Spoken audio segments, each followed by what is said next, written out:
नमस्कार दोस्तों, आज हम चर्चा करने वाले हैं कक्षा 10 के अध्याय 1 जिसमें बहुविकल्प प्रश्न यानी एमसीक्यू मल्टीपल चॉइस क्वेश्चन।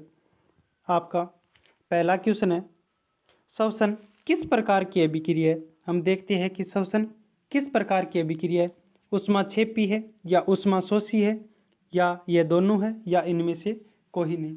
अगर हम श्वसन की बात करें तो श्वसन एक ऊष्माक्षेपी अभिक्रिया है। कैसे है श्वसन एक ऊष्माक्षेपी अभिक्रिया? हमारे शरीर में कोशिकाओं में ग्लूकोज का दहन होता है जिससे ऊर्जा निकलती है। इसी ऊर्जा से हम दैनिक कार्य करते हैं। जैसे ग्लूकोज का दहन, तो ग्लूकोज का फॉर्मूला क्या होता है?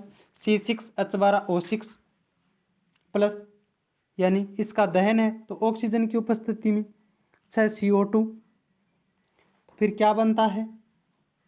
6O2 यानी ऑक्सीजन की उपस्थिति में उत्पाद स्वरूप क्या बनता है? 6 carbon dioxide plus 6H2O plus ऊर्जा। तो चलते हैं अगले क्वेश्चन की ओर। अगला क्वेश्चन है आपका, संगमरमर यानी मार्बल का रासायनिक सूत्र होता है। मार्बल की बात करें तो रासायनिक सूत्र होता है मार्बल का कैल्शियम कार्बोनेट यानी CaCO3। अगर CaO की बात करें यानी कैल्शियम ऑक्साइड, इसे बोलते हैं बिना बुझा हुआ चूना। कैल्शियम हाइड्रोक्साइड, इसे बोलते हैं बुझा हुआ चूना। नेक्स्ट चलती है अगले क्वेश्चन की ओर। अगला क्वेश्चन है, जल में हाइड्रोजन तथा ऑक्सीजन में परमाणुओं की संख्या का अनुपात है, यानी इसमें संख्या ज्ञात करनी है। जल का फॉर्मूला होता है H2O। इसमें आपको बताना है हाइड्रोजन की संख्या कितनी है। हाइड्रोजन की संख्या है 2, ऑक्सीजन की संख्या है 1। आप देखिए कौन से ऑप्शन में यह मैच हो रहा है। यह मैच हो रहा है नंबर 2 यानी 2:1। नेक्स्ट चलते हैं, संक्षारण के कारण चांदी के ऊपर कौन सी रंग की परत चढ़ जाती है, यानी चांदी का संक्षारण होता है यह वायु और जल से अभिक्रिया करने के बाद कौन से रंग की परत चढ़ जाती है, तो इसके ऊपर काले रंग की परत चढ़ जाती है। नेक्स्ट चलती है अगले क्वेश्चन की ओर। अगला क्वेश्चन है, दूध से दही बनना कैसा परिवर्तन है? भौतिक परिवर्तन है या रासायनिक परिवर्तन है? ए तथा दोनों, यानी भौतिक व रासायनिक दोनों है। अगर हम इसकी चर्चा करें, दूध से दही बनना, इसमें लैक्टोबैसिलस नामक बैक्टीरिया यानी जीवाणु प्रयुक्त होता है। यह कैसी अभिक्रिया है? यह अभिक्रिया है रासायनिक अभिक्रिया। कैसी है रासायनिक अभिक्रिया? यानी रासायनिक अभिक्रिया है वो अनुत्क्रमणीय होती है, यानी हम वापस पुनः उस स्थिति में नहीं जा सकते। जैसे भौतिक अभिक्रिया में उत्क्रमणीय तो होता है, जैसे बर्फ का पिघलना, पानी बन गया, पानी से पुनः बर्फ बना सकते हैं, लेकिन दूध से दही बन गया तो दही से पुनः दूध नहीं बना सकते। यह सताई उत्पाद होता है। नेक्स्ट चलते हैं, अगला क्वेश्चन है, किसी वस्तु को हवा में जलने के लिए एक निश्चित निम्नतम ताप की आवश्यकता होती है, उसे जो कहलाता है निम्नतम ताप, यानी जिस ताप पर उसे गर्म किया जाता है या जलाया जाता है उसको बोलते हैं ज्वलन ताप। नेक्स्ट चलती है, साग सब्जियों का विघटन होकर कंपोस्ट बनना किस प्रकार की प्रक्रिया है? यह एक ऊष्माक्षेपी अभिक्रिया है। नेक्स्ट चलती है,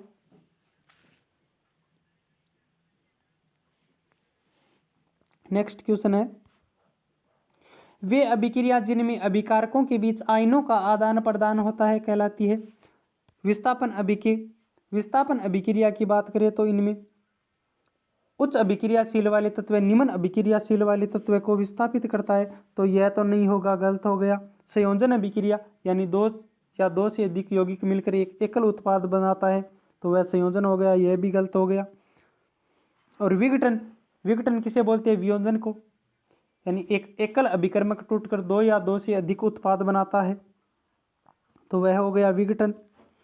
और अगर द्विवीय विस्थापन की बात करें तो इसमें आयनों के बीच आदान प्रदान होता है, नेक्स्ट चलते हैं अगले क्वेश्चन की ओर।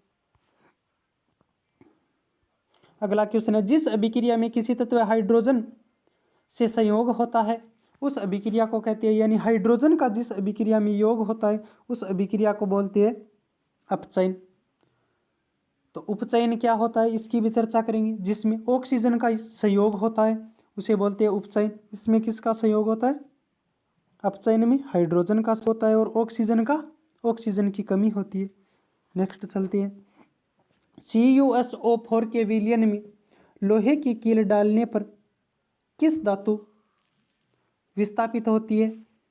इसमें कौन सी धातु विस्थापित होती है? कॉपर विस्थापित होती है। क्यों? ये आयरन है वो कॉपर की बजाय अधिक अभिक्रियाशील है और अधिक अभिक्रियाशील वाली धातु निम्न अभिक्रियाशील धातुओं को विस्थापित कर देती है। नेक्स्ट चलते हैं, निम्न समीकरण H2 + Cl2 2Cl यानी यह किस प्रकार की अभिक्रिया है आपको बताना है। एक अपघटन अभिक्रिया है, यानी एकल अभिकर्मक है वो टूटकर उत्पाद बना रहा है। फिर है संयोजन अभिक्रिया यानी जुड़ना। इसमें देखते हैं हाइड्रोजन और क्लोरीन जुड़कर हाइड्रोक्लोरिक अम्ल बना रही है। तो इसमें आपका सही आंसर क्या हो जाएगा? यह एक संयोजन अभिक्रिया है। नेक्स्ट चलते हैं, निम्नलिखित अभिक्रियाओं में अपघटन की अभिक्रिया यानी अपघटन उस अभिक्रिया को वियोजन अभिक्रिया को कहती है। आपको देखना है कि यहाँ पर वियोजन यानी एक एकल अभिकर्मक टूटकर दो या दो से अधिक तत्व बनाते हैं, टुकड़ों में विभाजित हो जाती है। तो यहाँ पर आपका सही आंसर हो जाएगा ये। नेक्स्ट चलते हैं, अगला क्वेश्चन है, रासायनिक अभिक्रिया में किसी यौगिक से हाइड्रोजन का निकलना यानी हाइड्रोजन की कमी होना। हाइड्रोजन की कमी किस में होती है? उपचयन में होती है। उपचयन में होती है। इसके अंदर ऑक्सीजन का योग होता है और हाइड्रोजन की कमी होती है। नेक्स्ट चलते हैं, सूर्य के प्रकाश में श्वेत रंग सिल्वर क्लोराइड का रंग क्या हो जाता है? श्वेत क्लोराइड का रंग है वो धूसर हो जाता है। नेक्स्ट चलते हैं, निम्नलिखित में से कौन एक रेडॉक्स अभिक्रिया है? रेडॉक्स अभिक्रिया क्या होती है? वह अभिक्रिया जिसमें उपचयन वह अपचयन साथ साथ हो। इसके अंदर देखेंगे हम उपचयन यानी ऑक्सीजन का भी योग हो रहा है और हाइड्रोजन का भी योग हो रहा है। तो यहाँ पर हम देखते हैं,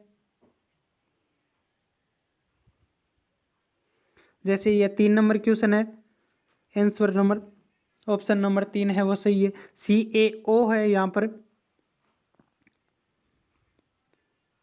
पर देखते हैं CaO से CaCl2 में क्या हो गई? ऑक्सीजन की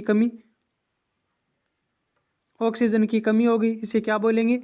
अपचयन। HCl है यहाँ पर किसका योग हो गया? यानी ऑक्सीजन का योग हो गया, उपचयन हो गया।